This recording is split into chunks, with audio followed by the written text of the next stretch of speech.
आपके सामने कोई ऐसी बात कह देता है जो आपके दिल को चीर देती है, आपका खून खौलने लगता है, मन करता है तुरंत जवाब दे, कुछ ऐसा बोल दे जिसका पछतावा बाद में हो। लेकिन अगर उसी एक पल में आप अपने क्रोध को रोक लें, तो शायद आपकी जिंदगी की सबसे बड़ी गलती होने से बच जाए। श्री कृष्ण ने मनुष्य के इसी क्रोध के बारे में एक ऐसा सत्य बताया था जिसे अगर आपने सच में समझ लिया तो कोई आपको आसानी से मानसिक रूप से हिला नहीं पाएगा।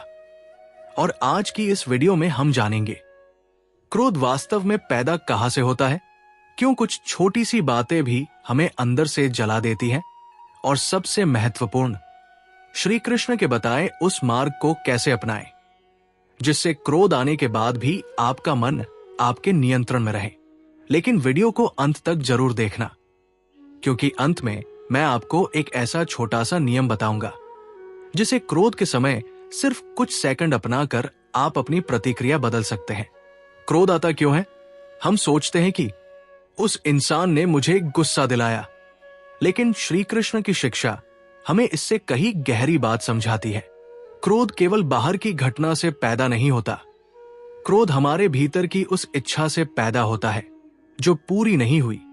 हम चाहते हैं कि सामने वाला हमारी बात माने, वो हमारी इज्जत करे, वो हमें समझे, वो हमारे हिसाब से व्यवहार करे। और जब ऐसा नहीं होता तो हमारे अंदर बेचैनी पैदा होती है। फिर वही बेचैनी धीरे धीरे क्रोध बन जाती है। लेकिन रुकिए, अगर क्रोध का असली कारण सामने वाला इंसान नहीं है तो फिर असल कारण क्या है? यहीं से श्री कृष्ण की शिक्षा शुरू होती है। श्री कृष्ण ने क्रोध की पूरी श्रृंखला समझाई। भगवद गीता में श्री कृष्ण बताते हैं कि जब मनुष्य बार बार विषयों और इच्छाओं के बारे में सोचता रहता है तो उनमें आसक्ति पैदा होती है। आसक्ति से इच्छा, और इच्छा के बाधित होने पर क्रोध, यानी विचार इच्छा बाधा क्रोध। और यही सबसे बड़ा रहस्य छिपा है।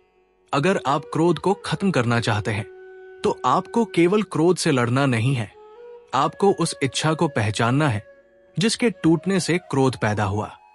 अब एक पल के लिए खुद से सवाल पूछिए, जब आपको आखिरी बार बहुत ज्यादा गुस्सा आया था तब वास्तव में आपको गुस्सा किस बात पर आया था?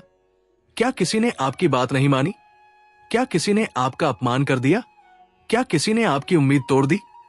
या आप चाहते कुछ और थे लेकिन हुआ कुछ और? यही सवाल आपको आपके क्रोध की जड़ तक ले जाएगा। लेकिन कहानी अभी खत्म नहीं हुई, क्योंकि क्रोध की जड़ समझ लेना आसान है, उसे उस पल रोकना मुश्किल है। और श्री कृष्ण का सबसे बड़ा संदेश यही काम आता है। पहला मार्ग, प्रतिक्रिया देने से पहले रुकिए। जब कोई आपको गुस्सा दिलाए तुरंत जवाब मत दीजिए, सिर्फ कुछ सेकंड रुक जाइए। कुछ मत बोलिए, कुछ मत लिखिए, कोई फैसला मत लीजिए, क्योंकि क्रोध के समय हमारा मन समाधान नहीं खोजता, वो बदला खोजता है। और इसी एक अंतर को समझ लीजिए। शांत मन कहता है मुझे क्या करना चाहिए, लेकिन क्रोधित मन कहता है मैं इसे सबक कैसे सिखाऊं। इन दोनों सवालों के बीच आपकी पूरी जिंदगी बदल सकती है। लेकिन क्या सिर्फ चुप रहने से क्रोध खत्म हो जाएगा? नहीं, क्योंकि अगर बाहर से आप शांत हैं लेकिन अंदर ही अंदर वही घटना बार बार सोच रहे हैं तो क्रोध अभी भी जीवित है।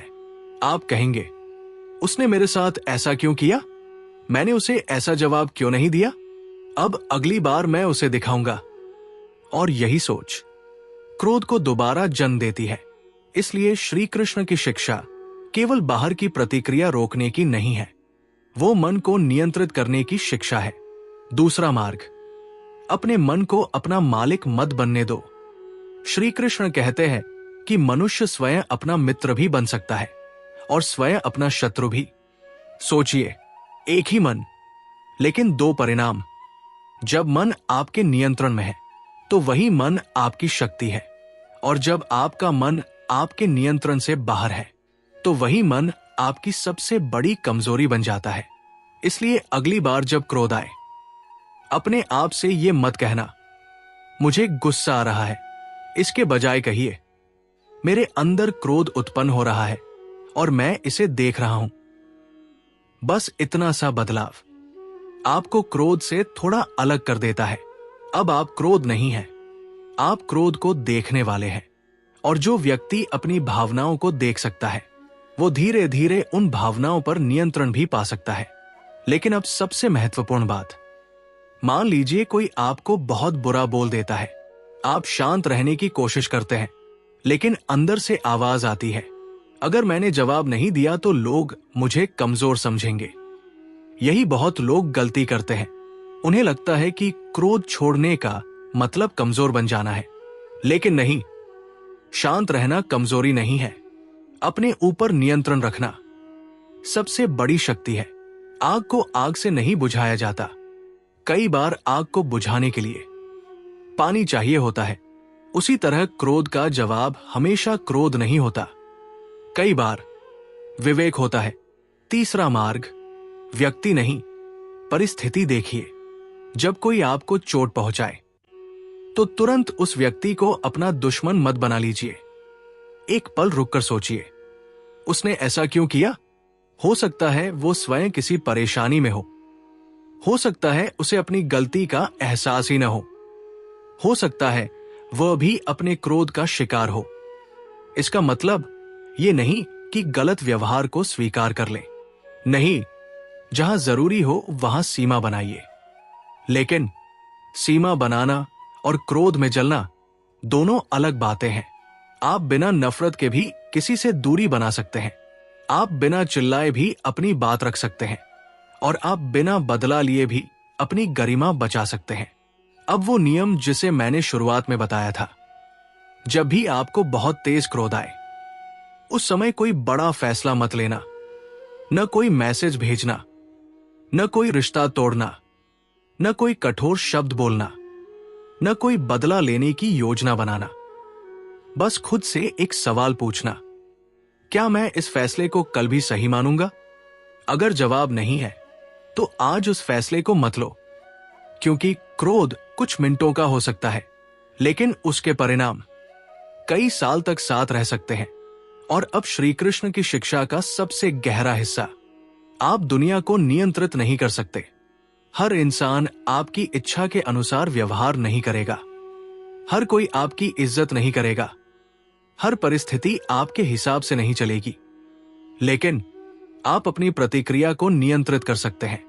यही आपकी वास्तविक स्वतंत्रता है।